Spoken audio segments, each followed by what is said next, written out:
Good morning, Twitch.tv. Good morning to YouTube as well. And, of course, good morning, Mini Motorways. Let's go to Dar es Salaam for today's daily challenge. We will get double bridges, and they will not be made out of wood, for you see there are many trees and they cannot be destroyed.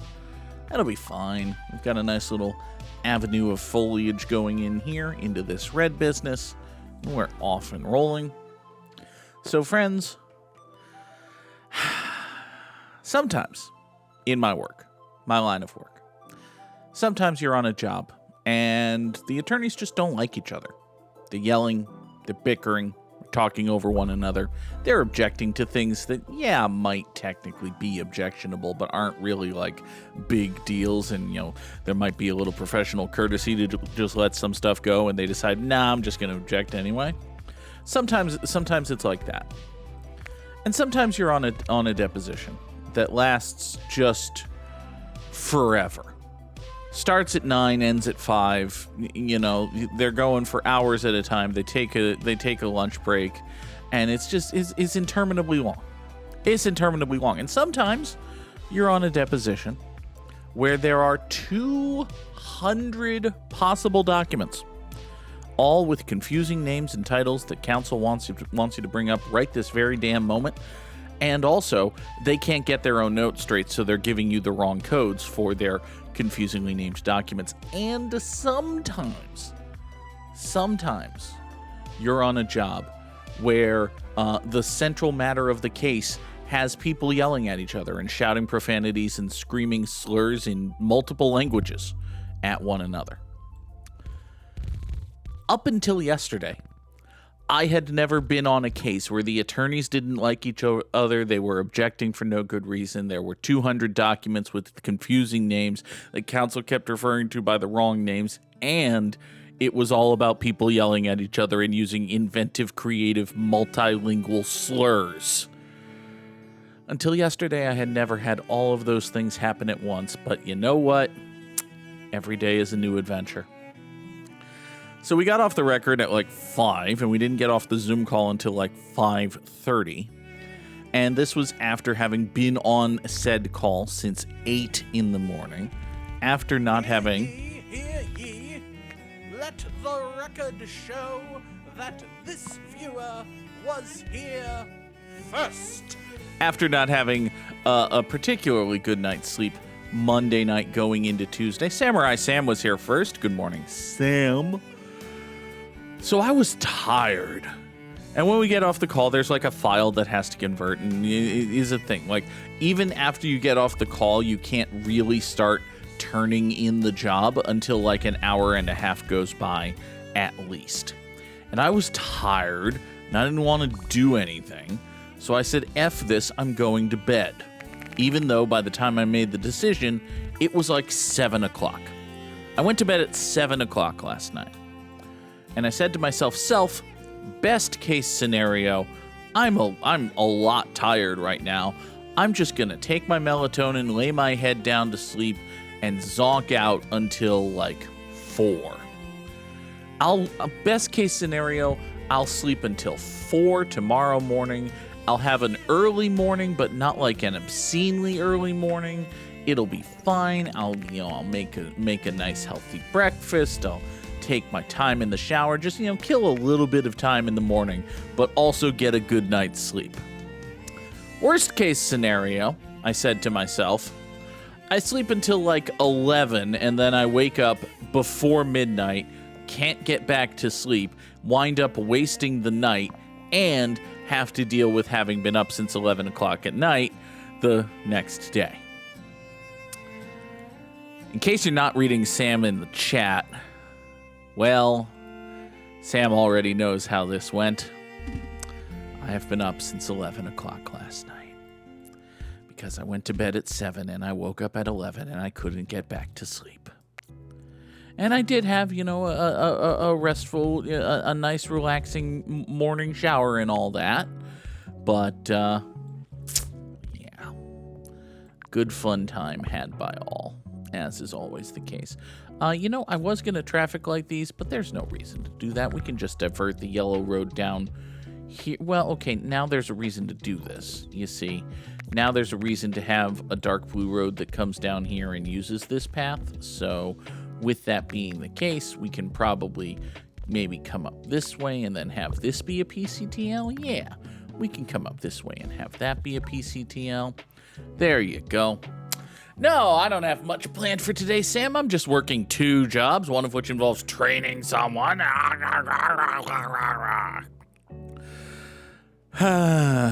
Samurai Sam has redeemed the Goog's top 3 and would like to know Goog's top 3 video games to play when you can't get to sleep in the middle of the night. And for situations like this, I like games that you can just kind of pick up and put down and you don't have to think about at all. You just rely on muscle memory and vibes. So like any story game, gone. That RPG you've been working on, don't touch it. That RPG you've been working on? Sorry, I had to channel my inner Stewie Griffin for a moment there. Just don't touch it. Don't play a Final Fantasy. If it begins with the words final or ends with the word fantasy, don't do it. Don't do it. It's not going to end well for you, even if it's Final Fantasy 14. Don't play Final Fantasy 14 when you're sleep deprived. It's gonna be a bad time. I tend to gravitate in these instances toward Balatro. Balatro is a good little turn your brain off game. I can't really do a super long session of Balatro.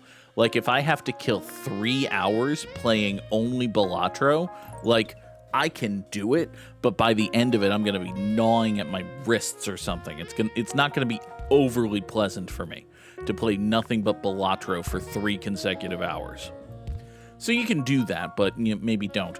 Speaking of things you can do but maybe don't want to, what we're going to do is not have a motorway here. Instead, we're going to do a PCTL right about there, and these 4 blue houses will boop and boop over to there. Sam's only been up since 5. See, Sam's just a good, normal, smart person. He probably did, like, productive things like laundry or exercise with his extra time this morning. Pfft, pfft, and once more shall I say pfft to that. Balatro's good. I've gotten back into Overwatch, which, listen, there are reasonable questions to be raised as to whether or not a person should play Overwatch full stop. But if you're a person who plays Overwatch, I encourage you to play Overwatch, just, turn your brain off, cue DPS, and play Sierra. I've been having a lot of fun over the past week or so, just turning my brain off, cue damage, and playing Sierra. It's great until you get with, people who have never faced a Symmetra despite her being an original hero and the game having been out for 10 years. It's great. Not that happened to me at 2 o'clock this morning or anything. But my number 1 here, and this is an underrated kill some time game, just in general. This is an underrated video game. This is a capital G great video game that no one ever discusses in those terms. Rocket League. Rocket League, my friends, is a capital G great video game. Never gets its due. Never gets the credit it deserves. Probably in part because it's also, it's essentially become at this point a side project by the dudes what make Fortnite, because the dudes what made Rocket League sold either Rocket League or their entire studio to the dudes what make Fortnite. So now it's just a little side thing by the dudes who make Fortnite. But yeah, fucking Rocket League, man. Listen, I had not played Rocket League in maybe 6 months, more than that, up until 2 days ago when I randomly got the ERG and I was like, you know what? I'm going to play me some Rocket League. And I played Rocket League. I am exactly as good at Rocket League now as I was 7 months ago when I fairly regularly played Rocket League.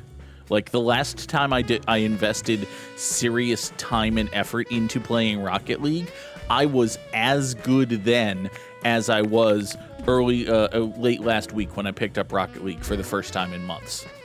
Does that say anything about my skill as a gamer or Rocket League as a video game or the world at large? No clue.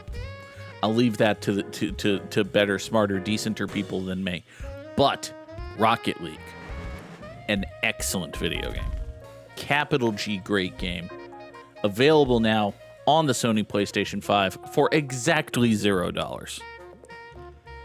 I got Rocket League for free when it was like a game you ordinarily have to pay for, but it's available now as a PlayStation Plus thing. Best free game I ever bought.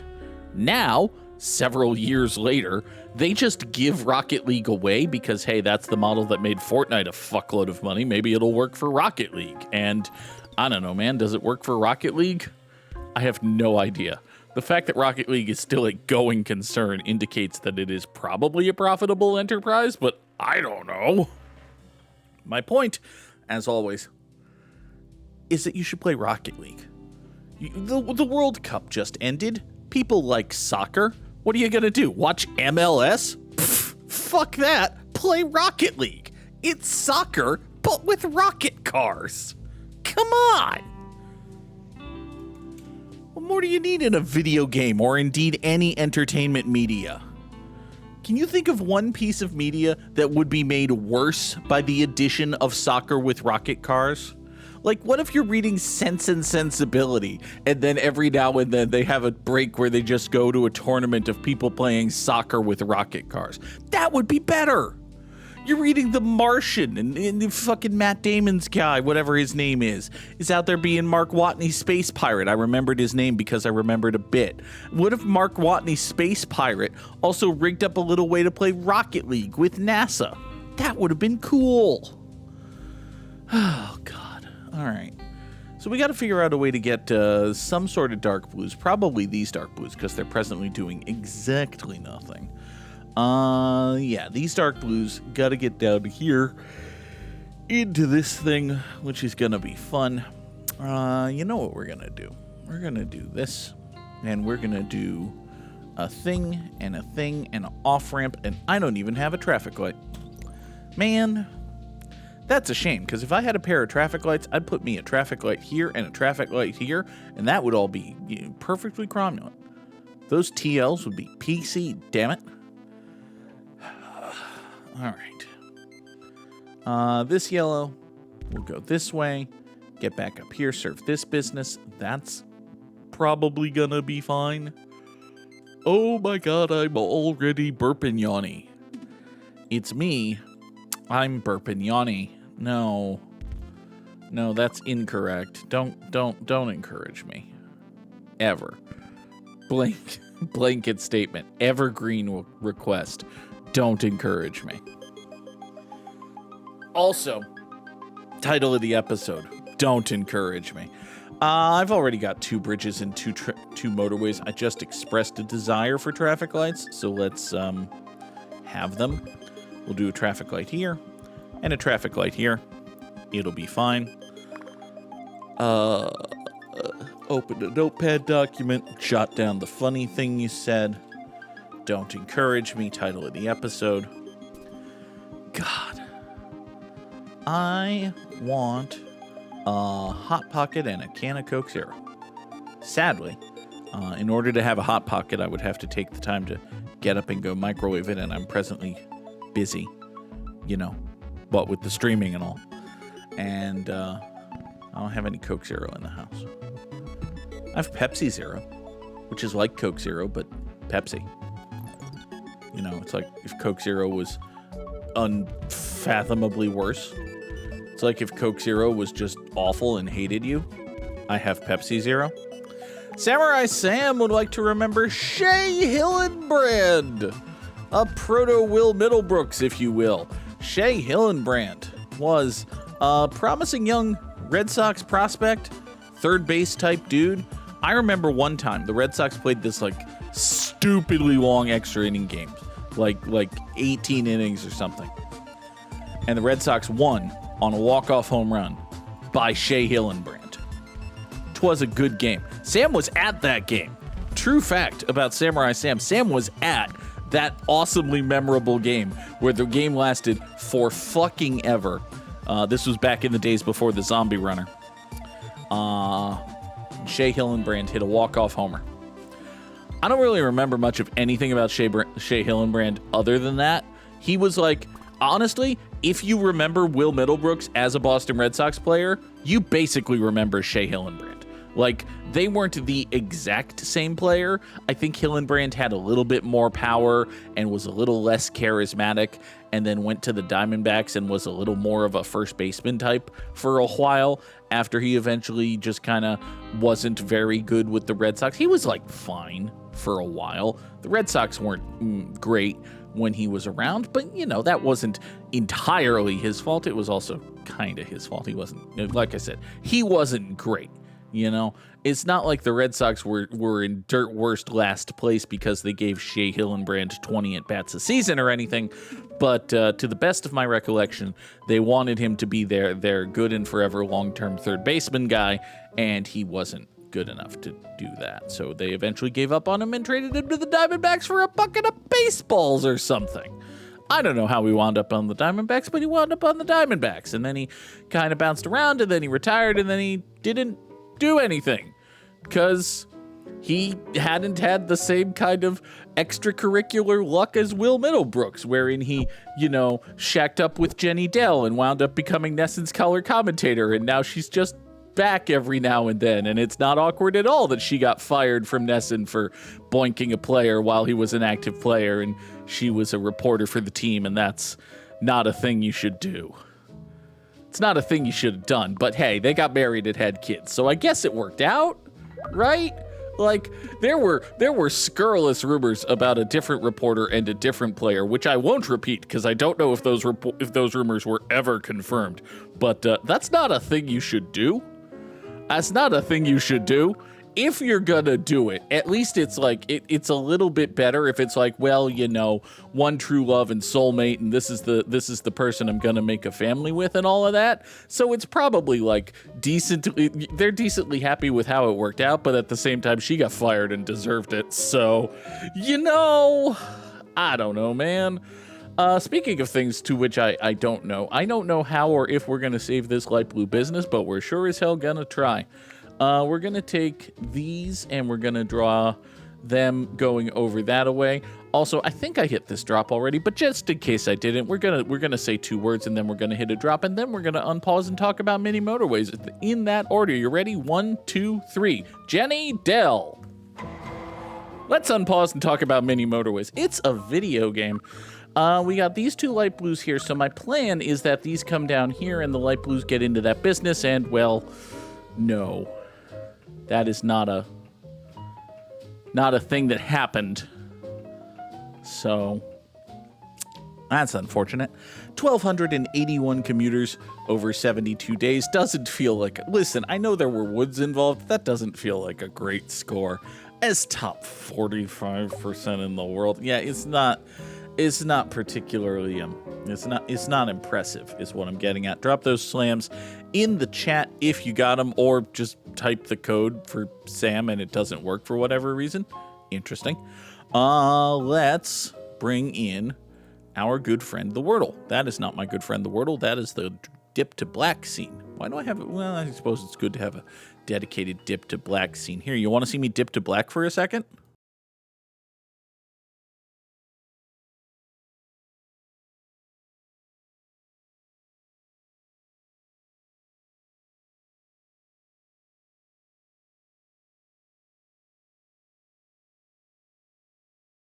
My transitions are gone.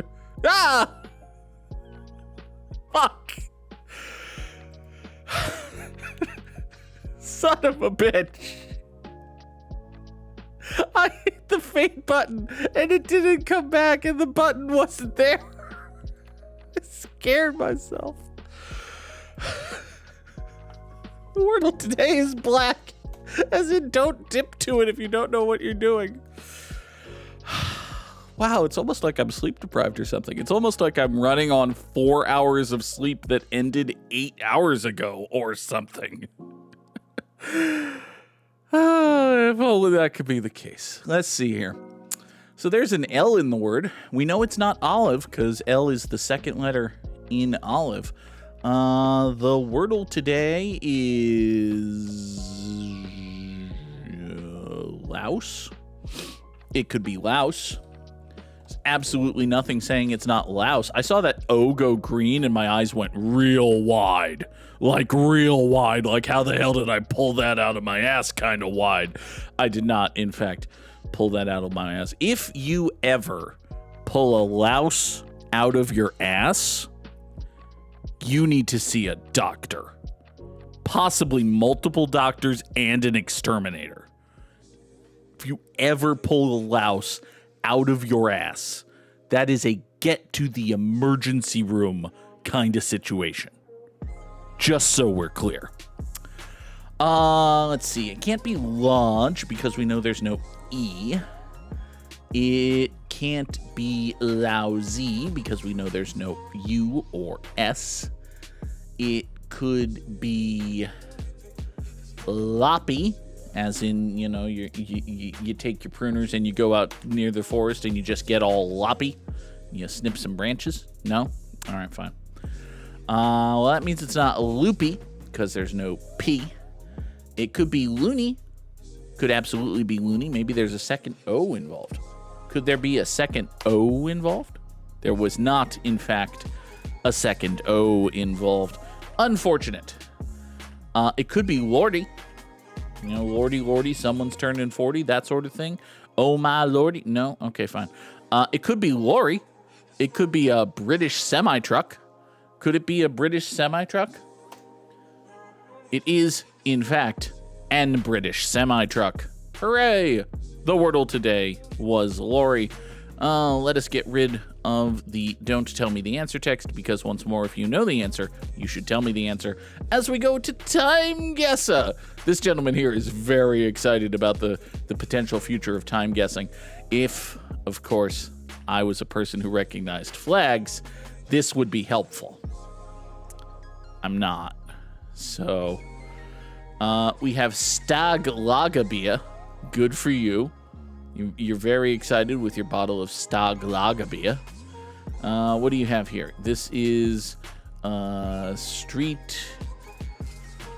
Interesting. Are we celebrating a race of some kind? I think we're celebrating a race of some kind.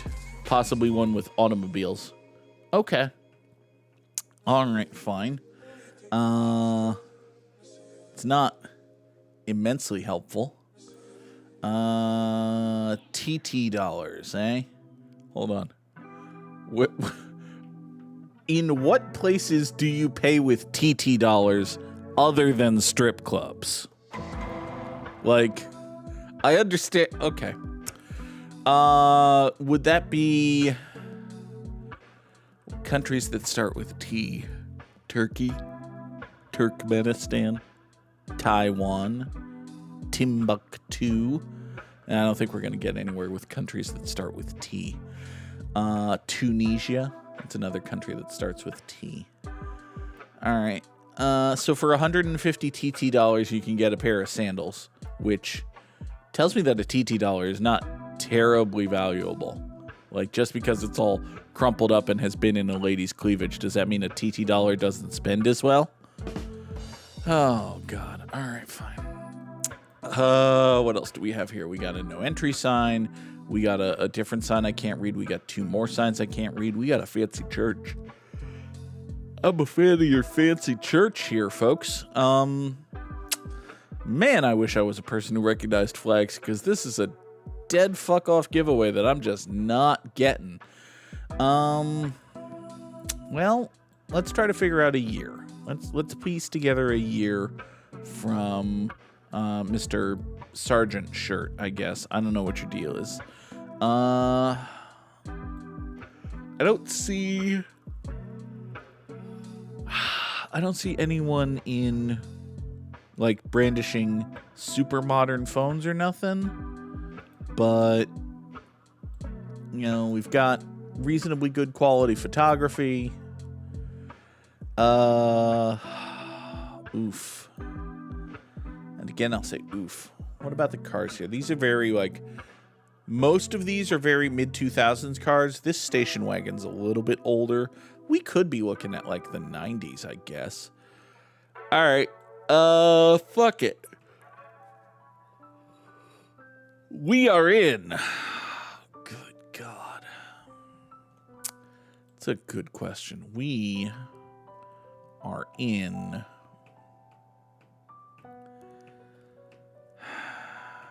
Nairobi, Kenya? No. That doesn't make sense. We are in... Try to find a country, the flag of which I do not know. Which... How sure am I that we're in Africa? I'm not sure. I answered my question immediately. We are in Tunis, Tunisia. There you go. We are in Tunis, Tunisia in the year 2000. Deuces wild, baby. Turns out we were in Port of Spain, Trinidad, hence the T, in 2005. Okay, fine. Next, we're at Biogradsko Pivo, which sure does look like a train station of some kind. What do you say here? Menjiknika Exchange Office, Bureau de Change. Okay, so there's an exchange office here. Now this, okay. This is looking like properly Cyrillic Russian-y type text. Up until I saw this lettering, I was thinking it might be Poland. But when you see stuff that looks Cyrillic and isn't just as... When you see language that looks like it's Russian but doesn't actually use any fancy Cyrillic lettering, it's probably Polish. However, this writing here does use some fancy Cyrillic lettering, unless it's just backwards. But it's not backwards because this word is forwards. So what I'm getting at is I think this might be Russian. Which, okay, so this is a tourist agency. We can piece that together. Doesn't necessarily help much, but at least there's a big, fairly obvious sign that says tourist agency in front of your tourist agency. That's a good start.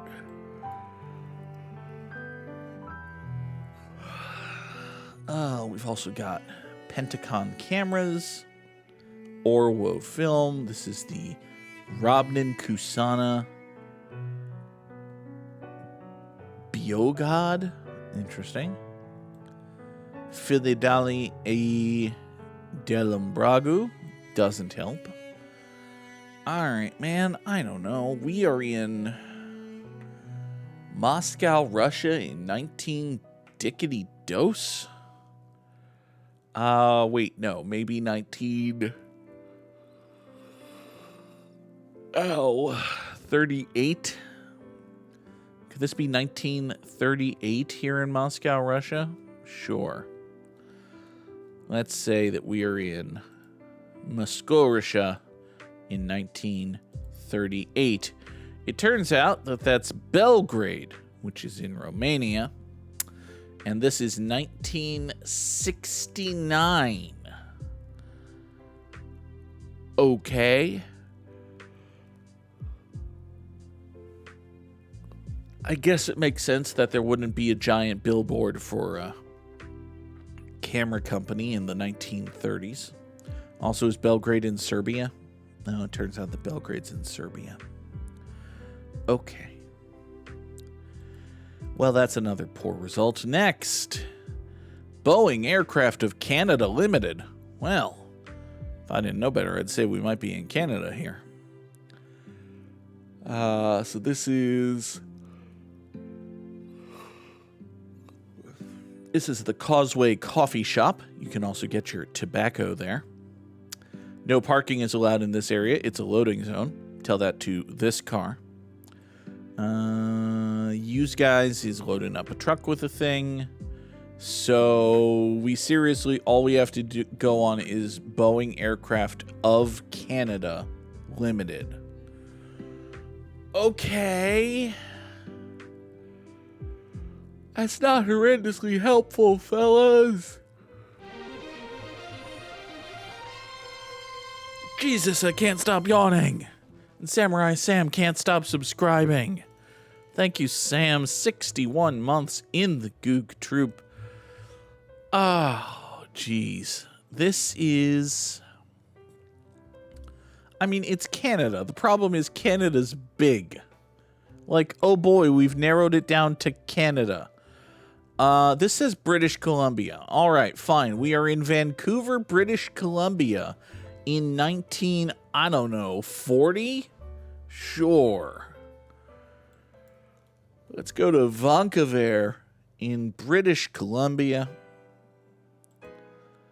And we'll say that it's 1940. Hey, we were in Vancouver, British Columbia in 1943. Good job, Goog. Round 4. We have the Tid for Collagens clock. Everybody's very happy with the Tid for Collagens clock. You can get it at Bergman's. They appear to be a sewing supply store of some kind. Possibly also a pharmacy. What a guy. That Majak Marsan, or whoever this is. So you could also buy forced homage, which I think forced homage is what happens when someone uses psionic energy on you. Like they grab you with your mind and they shake you around and you take forced homage. That seems right. At a very quick glance, this sign appears to be advertising a Coldplay concert. It's not, but you know. You can buy umbrellas at the umbrella store. That is straight out of fucking Animal Crossing or Tamagotchi Life. I bet you can do a store like that in Tamagotchi Life.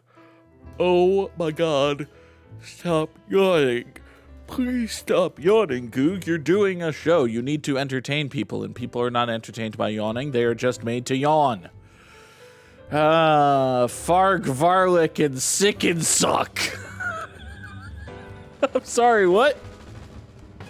Like, I see the words here at Dwarmit Aventir, but I don't quite believe them that you say Farg, Varlig, and Sick and Suck. Alright. Ow. That is feeling distinctly Scandinavian. So, perhaps indeed the answer here is Norway, or Sweden, or Iceland, or Finland, or I guess it could be Germany now in one piece, but, you know, how do they fit Germany in there? Wouldn't you be too busy with, like, your monkeys, D. Luffy, and whatever else is in One Piece? I don't have too many One Piece jokes, but I've got, well, that one, actually. Okay. We're in, I don't know, Stockholm, Sweden in Don't Move the Thing. That feels reasonable. Also, listen, piano cover of the Gaston song. I really wanted to give you a shot here, but oh my god. Oh my god, piano cover of the Gaston song. I really wanted to give you a shot, and you just couldn't earn it. Oh my god. Alright. Yeah, we're in Stockholm, Sweden in Don't Move the Thing.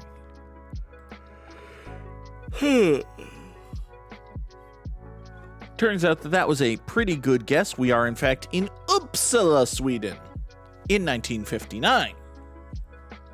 Alrighty. We can go up to that. Uppsala, Sala. Alright. This, I believe, is La Cathédrale de Notre Dame, just on account of big fancy recognizable church.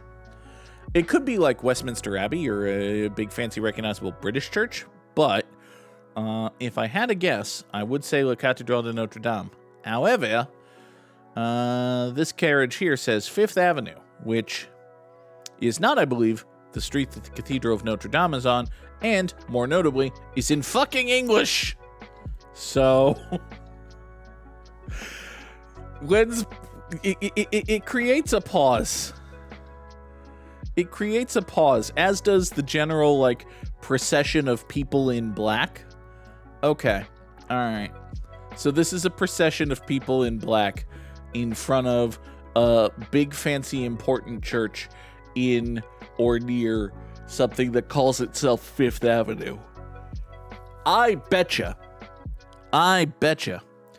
that this is a big fancy church in jolly London town, England. And this is the day of the funeral for King What's-His-Futs, who was Lizzie the Dose's dad.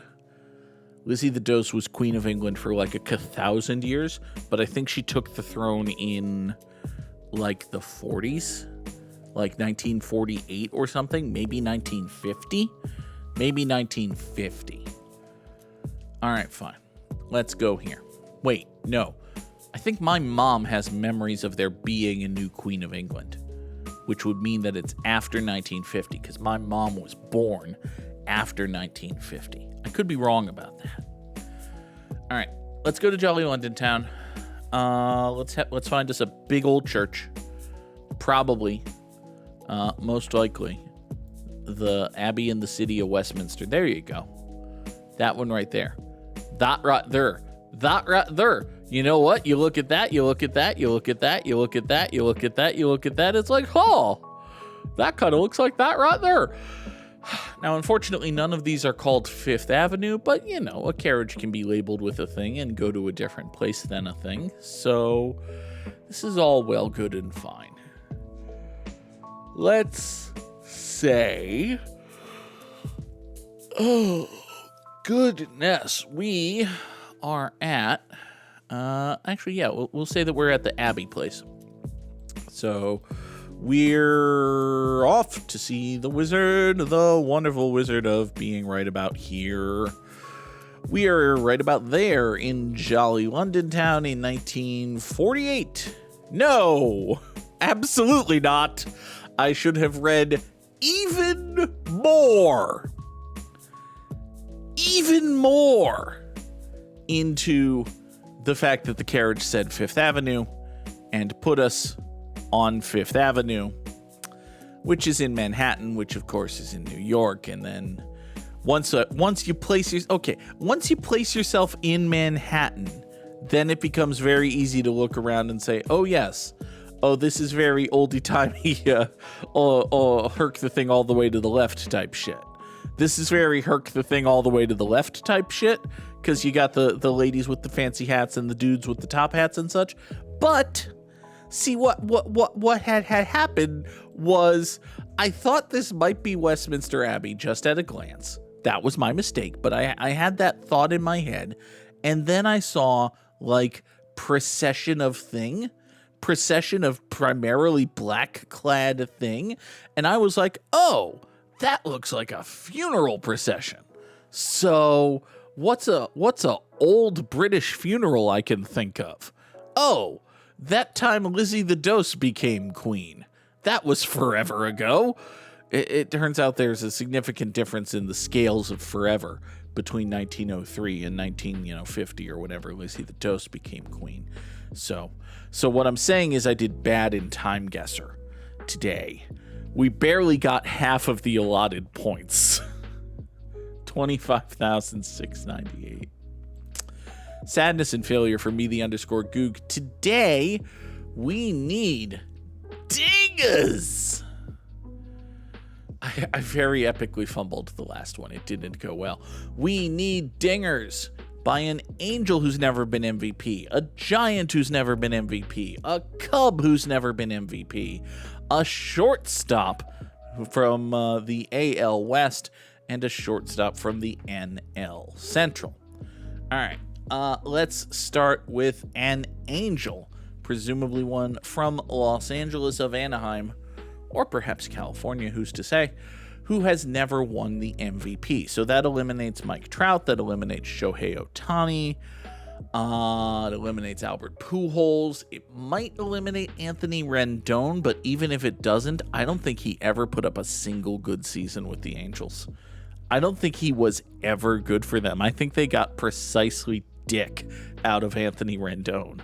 So it's not going to be Anthony Rendon, which leads me to think that it's probably some early mid-2000s type, such as a Garrett Anderson, a Jim Edmonds, Tim Salmon. Troy Gloss feels like a good pull here. Like 2002 Troy Gloss? Let's try 2002 Troy Gloss on for size. See how that feels. Anthony Rendon, in his entire career with the Angels, 3.8 wins above replacement.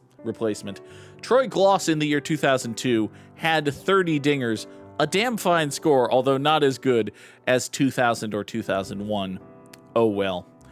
Joe Adele, Taylor Ward, Garrett Anderson called him out. Would have been fine. All right, we need a shortstop in the American League West. Is the answer not just 2003 Alex Rodriguez? Like, it's got to be some year of Alex Rodriguez, or maybe like 2019 Carlos Correa. Like, Carlos Correa's one fantastically great year, but no, the answer is just 2003 Alex Rodriguez, isn't it? It's got to be. It's got to be an A-Rod of some kind. Yeah, 2003 Alex Rodriguez, not 2002. Not 2002. 2002 A-Rod is probably a perfectly fine guess, but I want to say 2003. 2003 Alex Rodriguez, 47 dingers, 97th percentile. Yeah, Alex Rodriguez is the fucking answer. Now, granted, you also could have said 2002, which is the one I accidentally typed and then avoided. And yeah, Alex Rodriguez is just the answer. So, good job by me. Now, we need a giant, but we need a giant who's never won the MVP. So that eliminates one barreled. Yeah, Mr. Bonds is not coming to play today. However, you got Jeff Kent. That was unintentional on my part, and I do apologize. You have Jeff Kent. Could use Jeff Kent. Or, maybe there's a great Buster Posey. There's probably a great Buster Posey season in here. And listen, you get to the end of the year and, did Jeff Kent ever win an MVP? He might have won an MVP. Listen, he was a very good baseball player. He was also a shitbag and not like a great baseball player, but, he was a very good baseball player. He might have won the MVP one time. Let's find out. We're going to say, 2000 Jeff Kent. That seems imminently reasonable. Jeff Kent won the MVP. Well, that complicates things. So now we're circling back to Buster Posey, although Buster Posey probably also won an MVP. He was a great baseball player. Fucking terrible baseball executive, worth noting, but also a very, very, very good baseball player. If it's not going to be Buster Posey, then you might be talking Brandon Belt.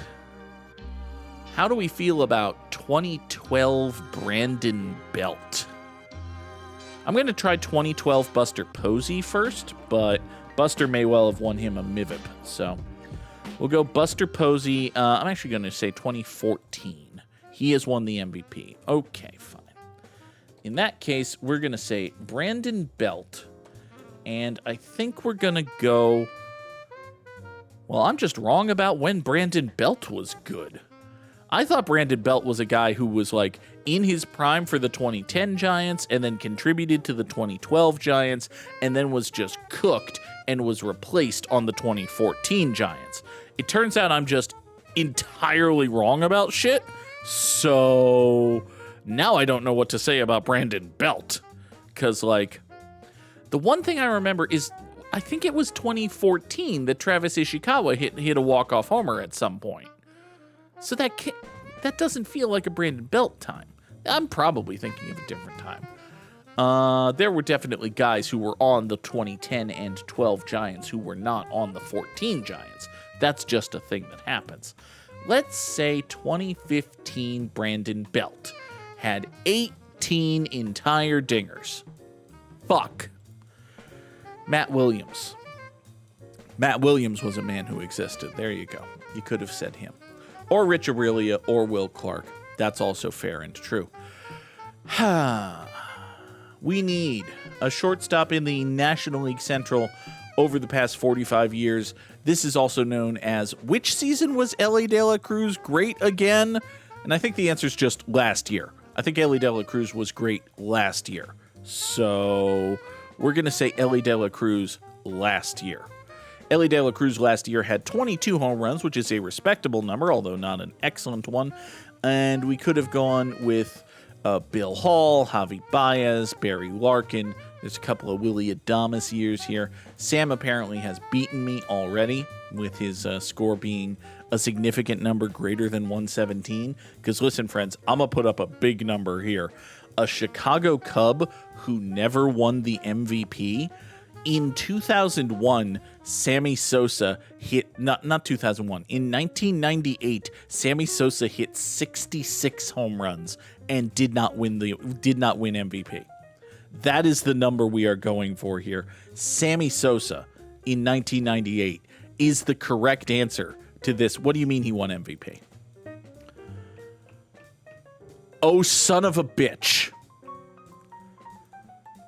I was unaware that Sammy Sosa had won. Sammy won the MVP in 1998. Mark McGwire hit 70 dingers. What do you mean Mark McGwire didn't win the MVP in that? Sammy Sosa won the MVP in 1990. Going to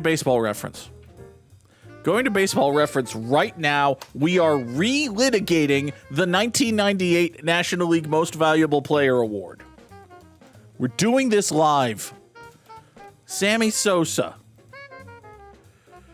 The only time he won MVP, not his best season, not as good as the season before it. In 1998, Sammy Sosa had a fucking 1024 OPS. Okay, I was looking at the wrong thing. I was looking at the strikeout total, which was bold. He had fewer strikeouts in 1998 than he did in 1997. It was, in fact, his best, not his best, maybe it was one of his better offensive seasons. Sammy Sosa in 1998 hit 308, 377, 647 for a 1024 OPS, which was not his best season. 2001, he bested that by 150 goddamn points and did not win the MVP. So, Sammy Sosa, 4.8 wins above replacement in 6.5. I was looking at 99. 6.5 wins above replacement according to Baseball Reference in 1998. Let's go to Mark McGwire. Just have us a gander. 1998, Mark McGwire. Yeah, 7.5 wins above replacement. 1222 OPS. 216 OPS plus. Not even his best goddamn season. Oh my God. By rate stats. By production, it was his best goddamn season. It is amazing the degree to which Mark McGwire fell off. I'm just going to give you the OPS plus for Mark McGwire starting from 1998 until the end of his career. 200, and for those who don't know, OPS plus is a measure of your on-base percentage plus your slugging percentage, which is a decent back-of-the-envelope single number rate stat. If you're looking for how good a hitter a guy is, you can do worse than OPS. So you take the dude's OPS, and then you normalize it against league average while accounting for the parks in which he plays, because some parks are more friendly to hitters and some are more friendly to pitchers. So you do some calculations to balance that out, and then you compare each hitter against the other, with 100 being average. 100 is average, and a dude whose OPS plus is 110 is like 10% better than league average. Okay? Mark McGwire in 1998 had a 216 OPS plus. He was 116% better than a league average hitter in 1998. And then he went 177. He went 203. He went 105. And he was out of baseball. He retired after 2001 because he was actually cooked and bad and hurt forever. So that's unfortunate for him. But hey. He made a bunch of money and he thwacked a bunch of dingers, and eventually people kind of stopped yelling at him. He probably gets yelled at every single day about steroids. But, you know, he also probably took steroids. So there's that. Anyway, what were we doing? Oh, right. Chicago Cubs, who have never won an MVP at any point in their career over the past 45 years. So let's see. Fuck, man. Is there a Derek Lee here? Can we go 2003 Derek Lee? It's probably not the best pull. What about 2016 Chris Bryant? How do we feel about 2016 Chris Bryant? I kind of like the idea of 2016 Chris Bryant, to be honest with you. I think we're gonna try that, and it's not gonna go well for us. 2003 Derek Lee was a Marlin, so probably not him.